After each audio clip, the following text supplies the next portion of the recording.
Can you hear my fan? No. Yes. Okay.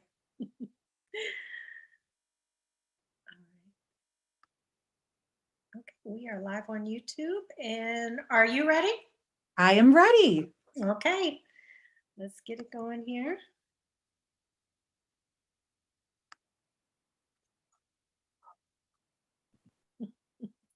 Hey, this is Malika of Evanston Live TV, and I have back with me returning guests. I love this woman. She's awesome. She's amazing. She's an author, psychotherapist. I mean, she does so much here in the Evanston community and around the country. I mean, she's a public speaker. She's out there just doing surgery on the souls of so many across the country. She's amazing. Please welcome back Joyce Marter. Oh my gosh, Malika, thank you so much for the kind introduction. And I have such love for you. So thank you for having me back and addressing this important topic. I really appreciate it. Oh, yes. Oh, yes. This is a very important topic. you have you have a book, The Financial Mindset Fix. And I don't think people really realize. I think people just think, "Oh, you go to work, you make money." It's as simple as that. But no, there's something to your spiritual well-being, your emotional system that really determines how you handle your finances. Absolutely. Absolutely. So earlier on in my practice, I started noticing that as clients started making progress in therapy or counseling, no matter what they were talking about, whether it was depression, anxiety, substance abuse, relationship issues, as they started to feel better, they started to make more money. They started to get raises and promotions and start their own businesses and start side hustles. And I was like, why in the heck is this happening? Because we're not even talking about money.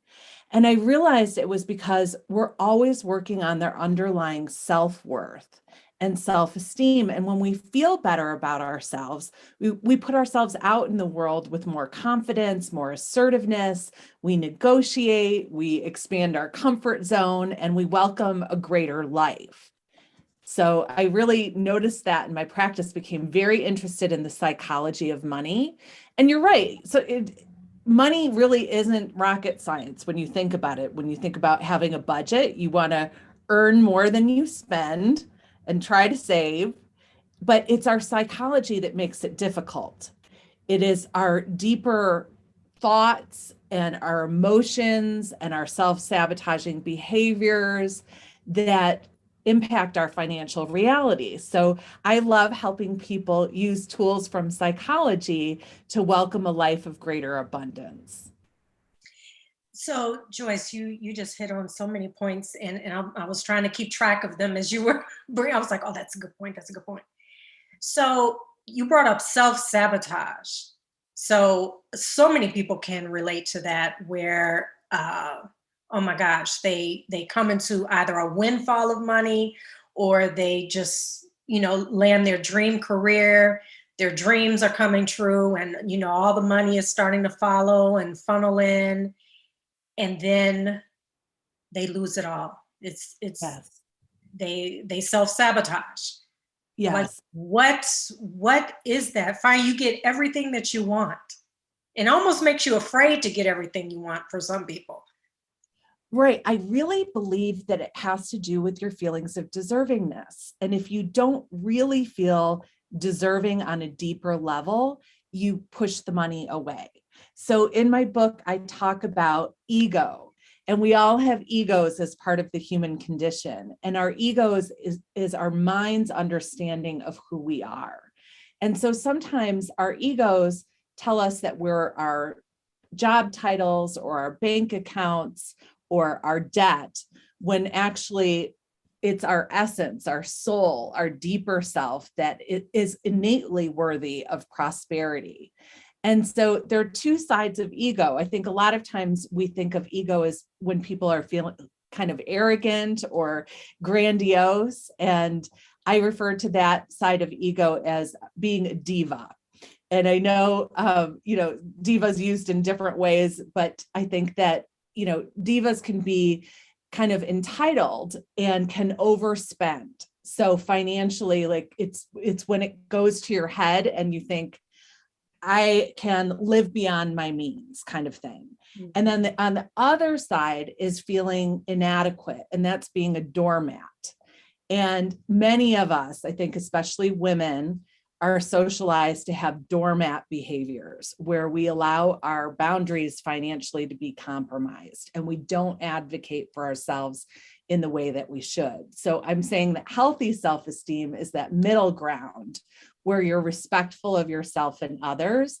And we need to have checks and balances. We need to have financial advisors and supporters and consultants to make sure that we're making wise decisions and that we're not spending from an emotional place, because you're right, that happens a lot. We hear about movie stars and sports athletes that come into tremendous amounts of money and then they have huge amounts of debt years later because they're not living in a financial reality. Mm. Mm. What's in a person who feels that they don't deserve to make a lot of money, so therefore they sometimes never make enough money? I mean, because is it that they just don't feel that they deserve, a salary that's going to really take care of them, or is it like a family curse where like generation after generation it's been a financial struggle? I mean, and for many, definitely systemic racism plays a huge part in it. um, how do you break that? Because it is in the spirit, it is in the emotions, and many of us mistake money for our worth, our value. Absolutely, well said. And you're absolutely right that systemic racism and sexism and marginalization, the LGBTQIA plus population experiences marginalization. So any group that is discriminated against experiences financial trauma. And you brought up intergenerational trauma. So when your ancestors have been through traumas like the Holocaust or slavery or genocide, that impacts families. I can't even say it, on a mind, body, spirit level. So traumatic events we cannot process like usual life experiences, and they have a deep and lasting impact on our psyches and our bodies. And what we don't kind of heal in our own lifetime gets passed on to the next generation. So families who've been through tremendous trauma, horrific experiences like that, there are belief systems and after effects that repeat generation after generation. And then many of us may have experienced other kinds of financial traumas, things like unemployment or a failed business, or losing money through a divorce or a breakup, or a short sale or a foreclosure of your home, all having an accident or an injury or an illness where you're disabled and you're not able to care for yourself in the way that you normally are able to. Those are financial traumas, and they have mental health implications. The research is showing that a quarter of adults and 33% of millennials deal with financial trauma on a level that meets the criteria for post-traumatic stress disorder. And that was pre-pandemic. And the pandemic added fuel to the fire. We're in a mental health and financial health crisis. So my book really provides step-by-step tools and exercises to help people honor their financial traumas and practice self-compassion, and understand that their emotions and their belief systems about money have maybe been impacted by their families of origin. And many of us were taught, maybe in our faiths and our religious or cultural teachings that money is bad and wanting more money is selfish or greedy. Or maybe we internalize messages that somehow we're not enough and we're never going to be able to earn more than a certain amount because we weren't born with more. And so in narrative therapy, they say that we have to become not only the protagonist of our own life story, but the author. So it's about empowering yourself to rewrite those belief systems and change your thinking about money. In therapy, cognitive behavioral therapy is one of the most empirically supported kinds of therapy. And it says that our thoughts precede our emotions and our behaviors. So I realized early on in my career that I had self-limiting beliefs. I met with one of my colleagues when I was starting my private practice, and he said, "Hey, Joyce, how much money do you want to make?" And I said, "Well, gosh, I'd really love to make $60,000 a year." And he said, 60? Gross. I want to make more than 100. And I said, "Well, do you think that that's possible?" And he said, "Of course that's possible." And that year I made 60 and Steve made over 100. And I thought, am I setting my own ceilings? And I think we do that. We think small. And so I talk about cultivating abundant thinking, where you start to expand possibilities and write a greater narrative for yourself. Mm, mm. So you have to visualize that dollar amount that you believe is what you need, what you want, and you You have have to to, prove that you deserve it. Number one. yes, you have to know that you deserve it. We are all innately deserving. And you have to visualize it. It's like sport psychology. The more that you visualize yourself making the goal, the more you increase the likelihood that you will. So I have exercises in my book from Adlerian psychology called acting as if. So for example, when my book was rejected by publishers for 10 years, I started to walk around my house and say, "I am an international author and speaker, and I am like Brene Brown, my hero." And my best friend accused me of psychotic optimism, but you know what? It worked, because now I have the publisher that Brene Brown has. So that never would have happened if I didn't kind of try that on and start to tell myself that I could do it and to persevere and not give up and keep trying. So we have to coach ourselves through so that we can be resilient and keep putting ourselves out there and expanding our comfort zone. Mm. Now, yeah, for many, money, some people do believe the more money you make, you had to have done something evil to even achieve masses amounts of money. Like you had to pull some stunts, you had to, many people like really believe that in their core. So therefore, um, they never aspire to make more money because they were taught that rich people they've done some Oh. evil things to get that money. Mm. And of course, there are wealthy people who have earned money in, not ethical ways Mm. and harmful ways. And so that is a reality, but the way that I look at it is when we have more, we can help more. And there's an expression in the yogic tradition of doing no harm. So if you're earning your money in a way that does no harm to the people who work with you or for you, your vendors, your clients, if it's a universal win-win-win and you're doing your business with compassion and ethics and in a way that is legally sound and compassionate, then you're going to succeed. And the more that you have, the more that you can help. So for example, when I set up my business, Urban Balance, I wanted to be able to earn more money when I wasn't directly seeing clients, so that when I was home with my children on the evenings and the weekends, I could have some passive income. And so I made it a win-win by accepting insurance and making therapy affordable and accessible for folks. And then also made it a win for the therapist because I was providing the office space and the billing services and the referrals and offering them part-time flexible work. So I was benefiting as the owner.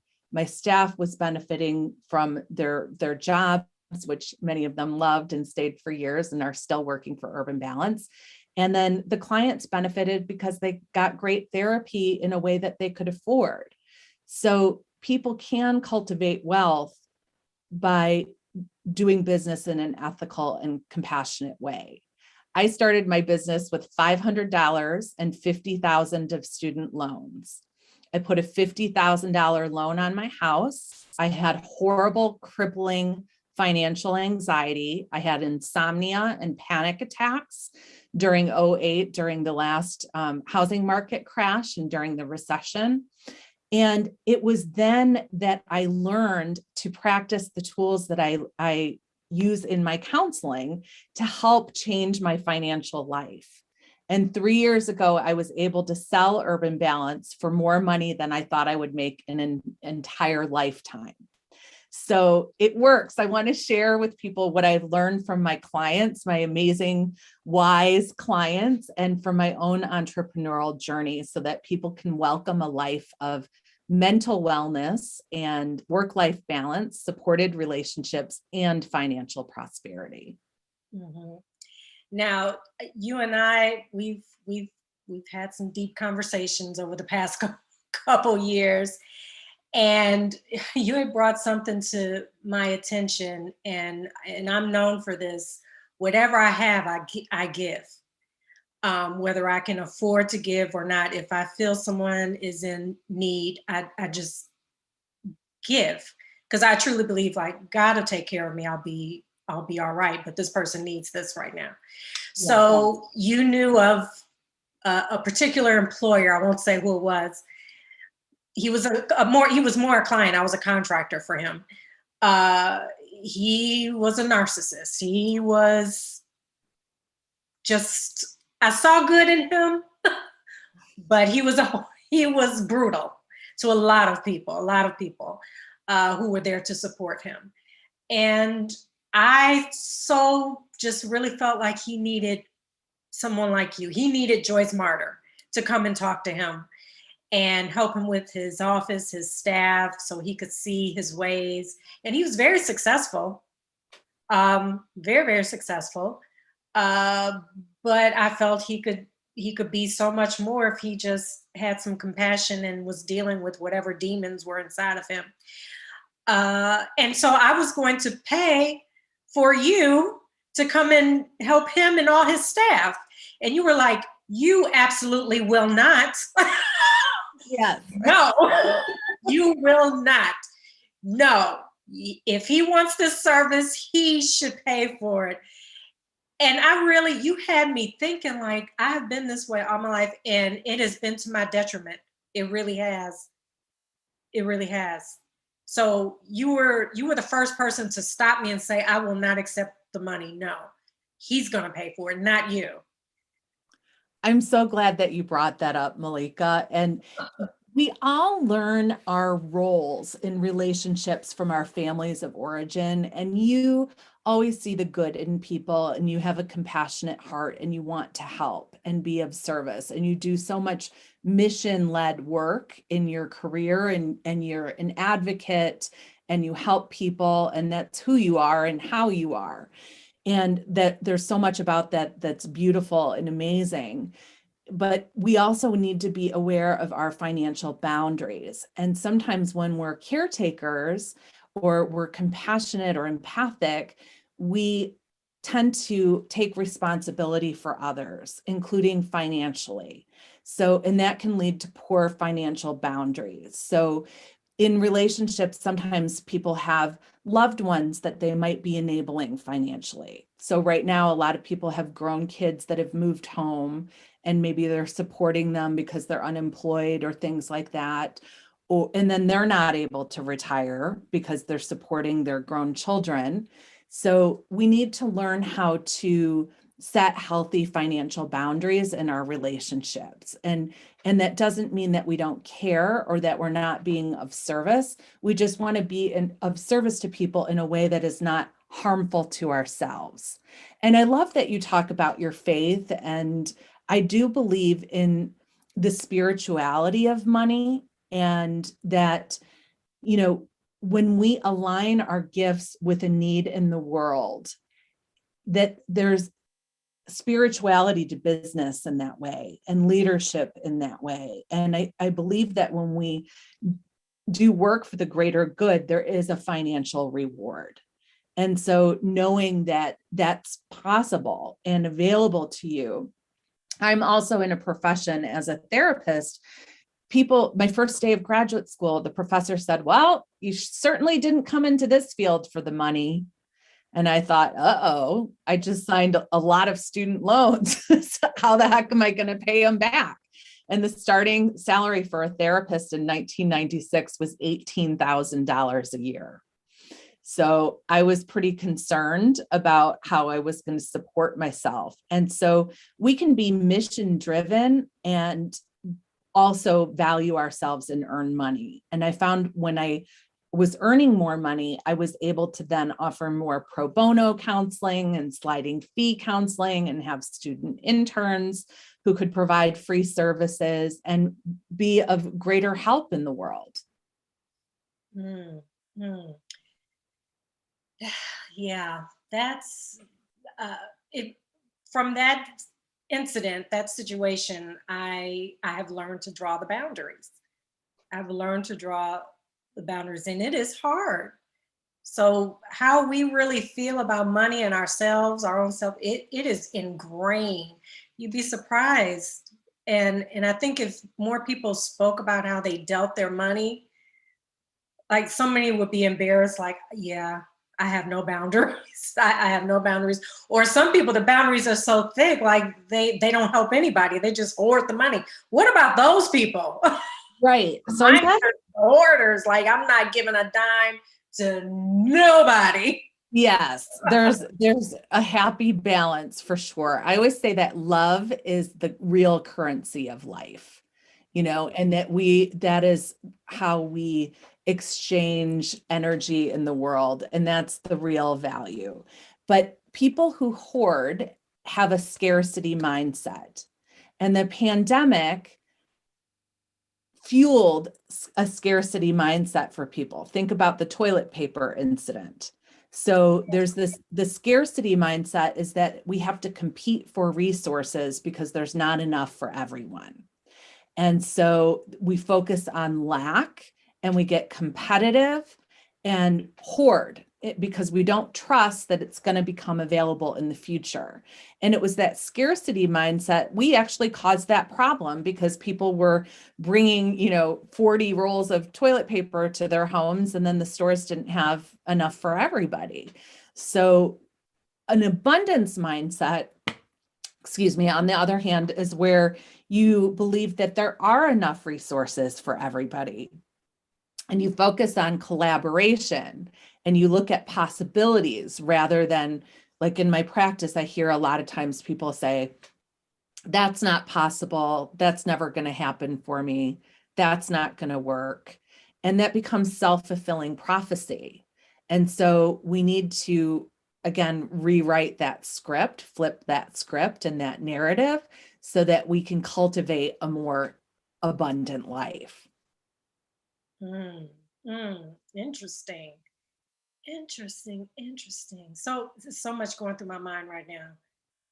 So much is going through my mind right now. But I do want to open it up. If anyone has any questions, um, if anyone out there has any questions, let me know because I will monopolize this conversation most definitely. My camera's off from working. Arnett, How are you guys? good. Speak up just a little bit. I'm enjoying the program. Oh, I'm great. But I am working on some pictures for us, but that's where my camera's off. My camera's off. I like the segment that you put financial boundaries in relationships. That's so important.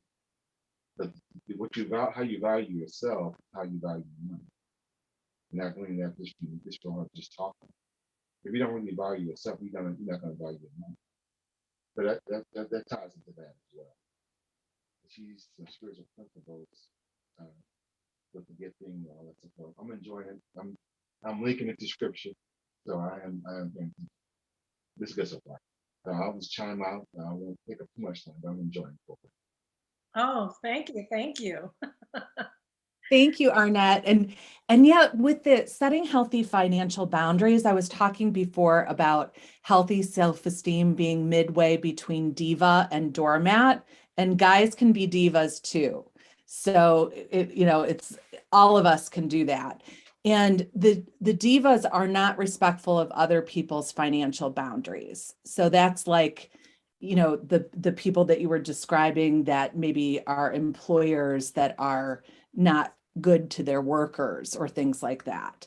And then the doormat is not respectful of their own financial boundaries. And in the middle, we show respect both ways. And so we communicate in a way that shows that we value ourselves. Dr. Phil said, we teach people how to treat us. And he also said, the most you get is what you ask for. And so we need to learn how to negotiate. We need to learn how to communicate in our financial relationships. And negotiation can happen anywhere.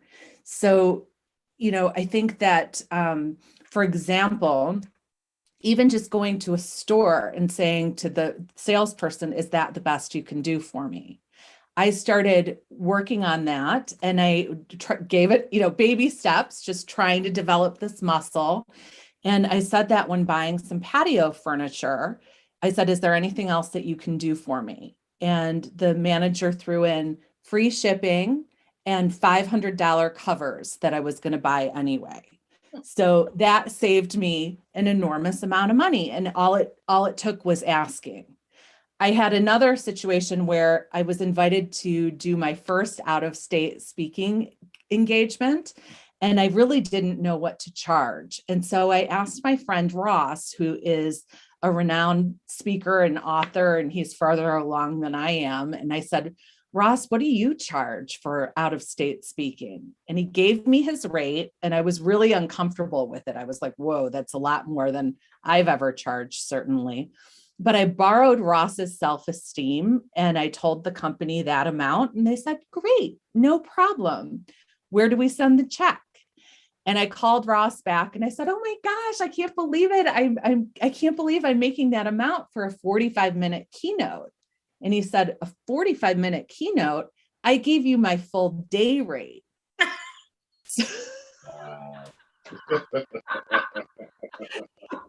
Isn't that funny? So you pushed it high. That's right. That's okay. That's all right. Yes.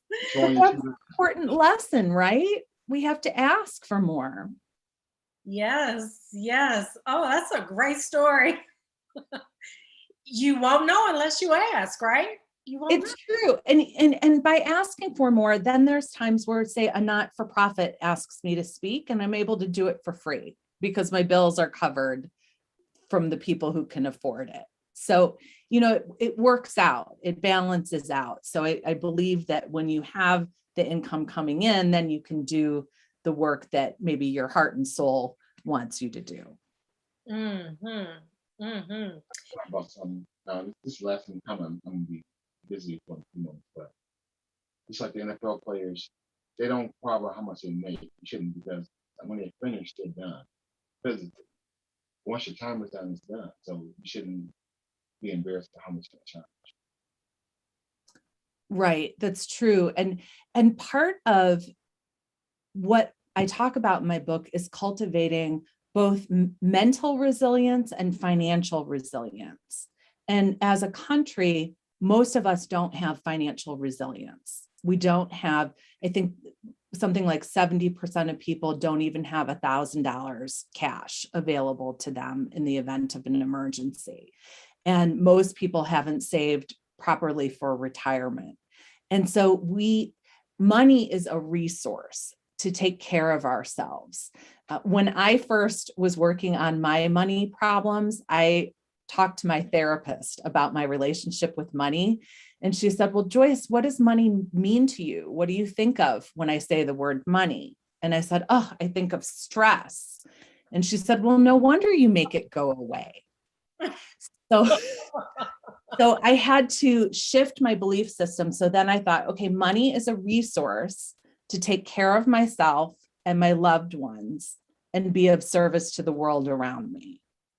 So when I changed that, then I think about financial planning as taking care of myself and my loved ones and the world around me in my future. And so many of us, we live in this consumer-based, materialistic culture where we want instant gratification and we're bombarded with media and advertising. And so many of us have spending issues and we overspend, we accrue debt. I used to have so much debt all over the place, business, personal, everywhere you could imagine. And it was so anxiety provoking. And to be able to, Malika, you mentioned this, that we carry a lot of shame around our finances and people don't talk about it openly. And we compare our insides to other people's outsides. We think, oh my gosh, Malika always looks great. And I saw her out to dinner and she's on TV and she's doing great. And why am I not doing so great?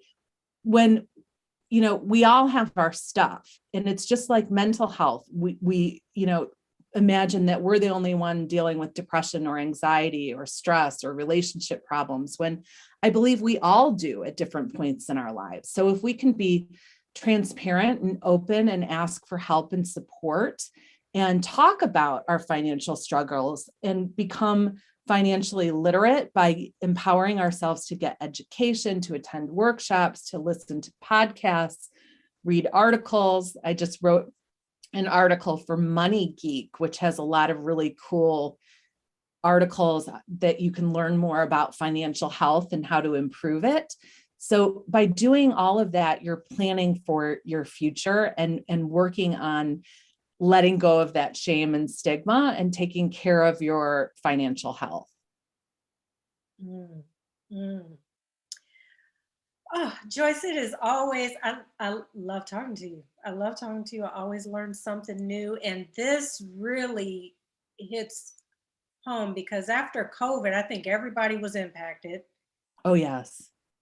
for an entire year, weren't sure of anything, like what was happening. I know Evanston Live TV, it was definitely, in fact, I couldn't go out and film video, cover anything. Everything was shut down. It was rough. It was a little scary. So some had to get more creative, like Zoom became my best friend. Yes. Zoom became my best friend, got more into social media. But some people weren't so lucky. They, their doors closed and, it was a very strange time. So people's spiritual state and how they handle money emotionally, what did you see coming out of this past year with COVID? I mean, I think that spoke to how people really deal money. You either became serious hustler and worked your butt off to stay above, or, you let go and you just gave up. It was a rough year. It was a rough year.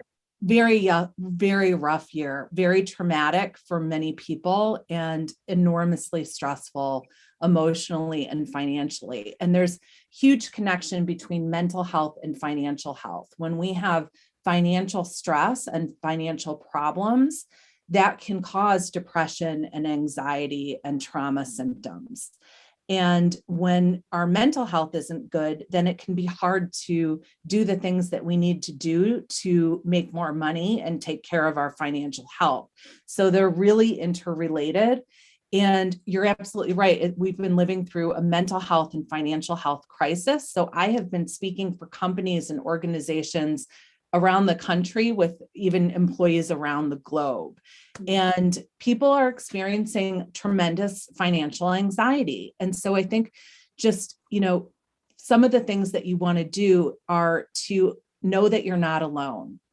I know that I've had clients who, this is so difficult, even had suicidal ideation because of their financial fears. And the research is showing that sort of those deaths of despair, people who think that, they're not going to be able to take care of themselves in the future, so they are thinking about suicide, that's on an increase. We're at a 30-year all-time high for suicide, and 16% of suicides are financially related. And that is so tragic because, our financial situation can be temporary. It can shift, it can get better, and support and help is available. And again, when we can practice self-compassion and honor what we've been through and remove any self-blame or judgment, and remove blame of maybe our past, our parents or past relationships, or even blaming the economy or the government. I mean, we have had so much craziness politically and everything, and it's easy to kind of go there. But instead, we want to put our energy, obviously we want to be political advocates, and I appreciate all the work that you do in the world, Malika. Thank you so much for all the advocacy that you do in our community. But we have to empower ourselves to take the reins of our financial life and to know that more is possible. We have to develop, when I went through my financial crisis where I really thought I was going to have to file bankruptcy, I had to practice a lot of healthy detachment, which is a mindfulness strategy of basically taking all that yuck and shame and imagining putting it in a container and setting it aside and clearing my energy, taking care of myself, my health and wellness, practicing meditation and taking care of my nutrition and exercise, and then doing the next right thing each day, one step further. And I had to practice a lot of humility. I had to tell my employees that I messed up, I needed help. We were in cash flow hell. The bigger we got, the more money was outstanding in insurance. And I was having difficulty paying my rent and my staff. And you know what? Once I started being open about that, help came out of the woodwork. My staff was happy to help. My friends, my family had suggestions. I had a neighbor say to me, Joyce, it sounds like you need a business valuation. I had no idea what that was. And he introduced me to a CPA who I met with, and I handed over my QuickBooks file, and I was in tears. And he said, Joyce, you truly have a cash flow problem and your business model actually works, and I can help you. And he confronted me, Malika, in many of the same ways that I confronted you. He said, Joyce, you're not running a charity to employ therapists, and you deserve to make a profit. So that was helpful. And I think I felt guilty about earning money. And so I gave it all away.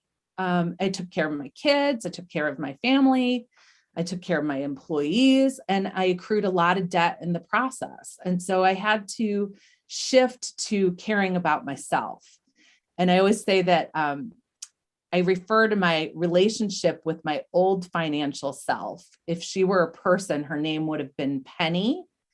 And I neglect because I know that she's part of my vitality and my mental wellness and part of what allows me to be of service to others. And so I talked to my financial planner. And even though I have had this enormous blessing of being able to sell my business and receive money, you're right. People often blow it, right? I met with financial advisors who were like, don't make the footballer mistake and don't blow it all, in the first year. And so I have to meet with my financial advisors regularly, and they're like, Joyce, what's your spending? What's going on here? And they keep me in check. And we all need those people in our lives to help keep us in that healthy middle ground. Yeah, I'm going to have to name my characters. I'm going to give them names. I'm going to give them names. The one that just wants to give every dime away and God to take care of me. I got to give her a name because I got to get her in check. get her in check, and name my prosperity Malika. I got to name her. I got to figure out a name for that one. But you had said something too, and I was just having this conversation with a couple people actually.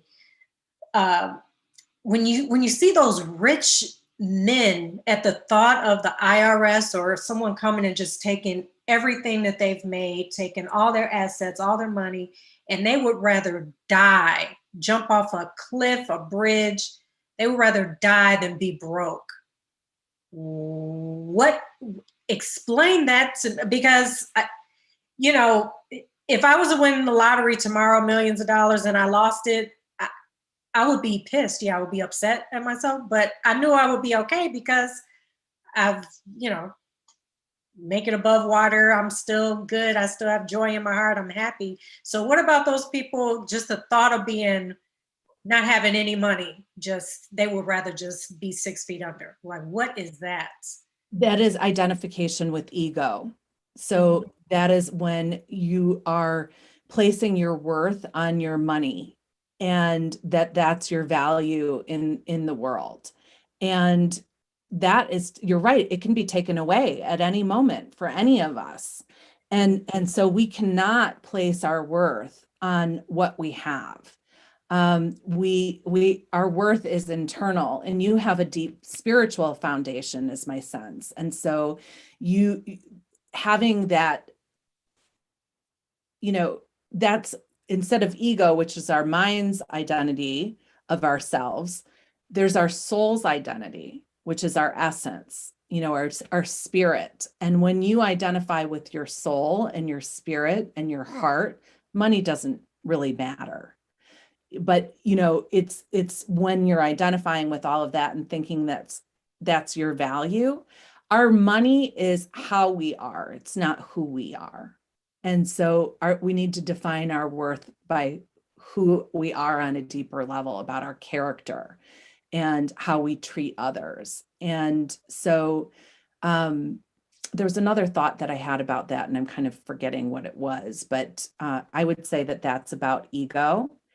And, I know what it was. Susie Orman, the financial advisor who's a best-selling author of, I think, like 20 books on financial planning, she said she noticed that self-worth leads to net worth, but net worth does not lead to self-worth.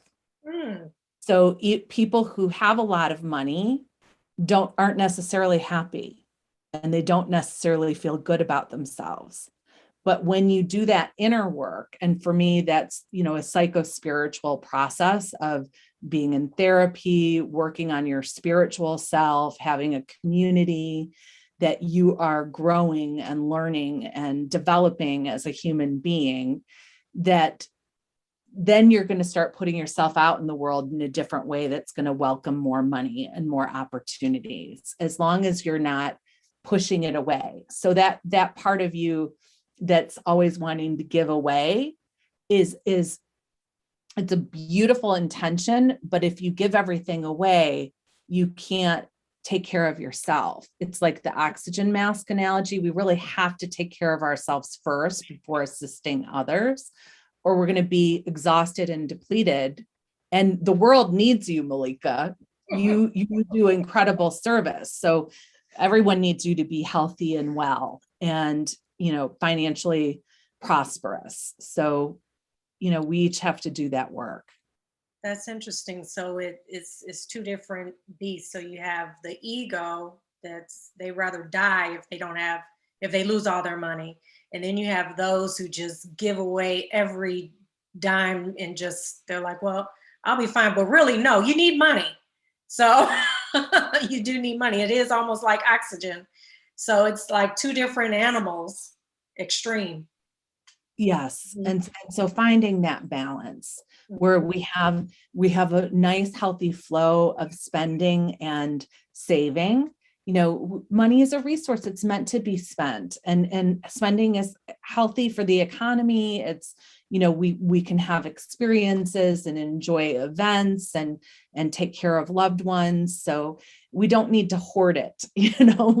We can share it, but there needs to be balance so that you have financial resilience, so that in the event of, your computer breaks, you lose your job, you have unexpected hospital bills, that you're, COVID-19 hits. yes, exactly. Yes. Right. Mhm. You have to have a cushion. So, and most of us don't, but we need to start caring enough about ourselves to make that happen.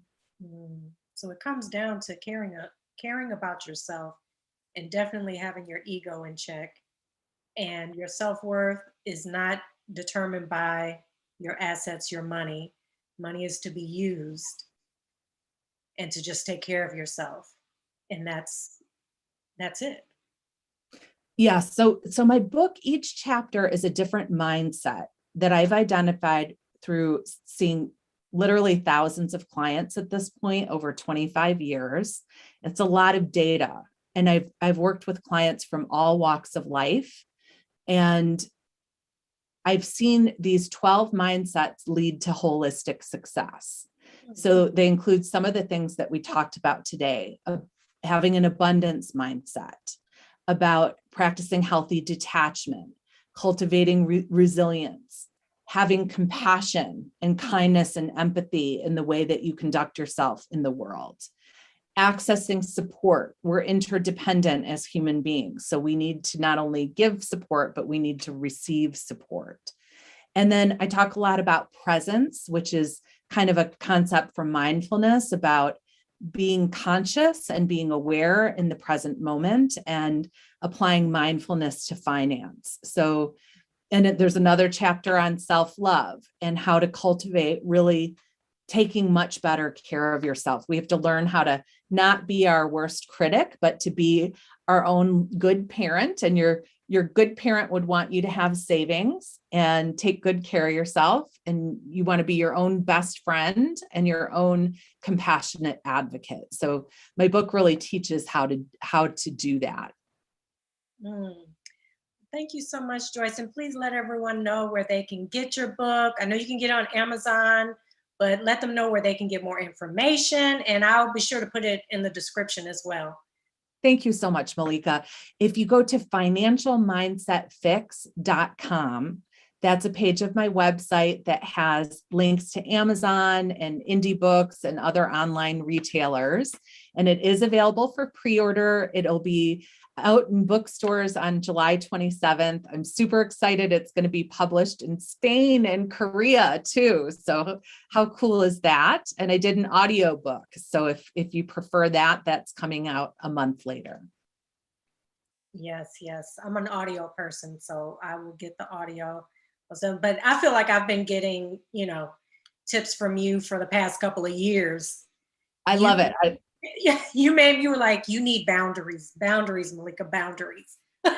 I love our relationship and friendship, and I love your mom, friend Joy. I'm just super glad that you both have come into my life. You've been an enormous blessing.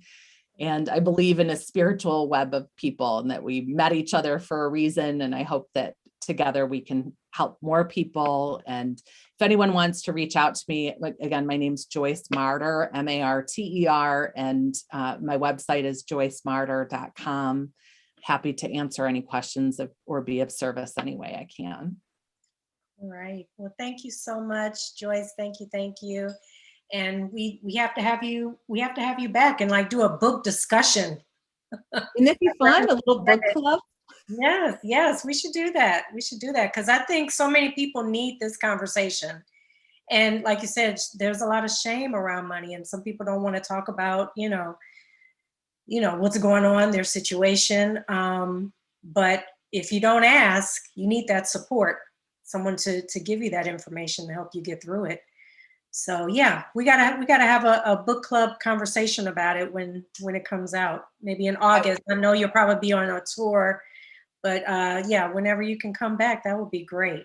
I would love that. Thank you so much. And I might have some local book signings. I think at the Barnes and Noble in Skokie and some other bookstores in the city. So I'll keep you posted on that as well. Yes, keep us posted. Keep us posted. All right. Thank you, Joyce. Thank you. Thank you. Thank you, everyone. Good night. Bye. Thank you. All right. Thank you all those who joined us tonight. This will play back on Facebook. You can also catch it on YouTube. And if I end right now, you can catch it on Instagram as well, because it has to be under an hour. And we kept Joyce longer than we were supposed to, but it was a great conversation. So I you all talked. you all be sure to share this. I know it's a lot of people out there that need this information about money and the spirit and their emotional state and how that all impacts their finances. I mean, everyone can relate to it on some level, from one extreme to the other, the ego to needing boundaries to everything in between. So be sure to share this, and we're going to bring her back. So you all stay tuned right here, Evanston Live TV. More to come.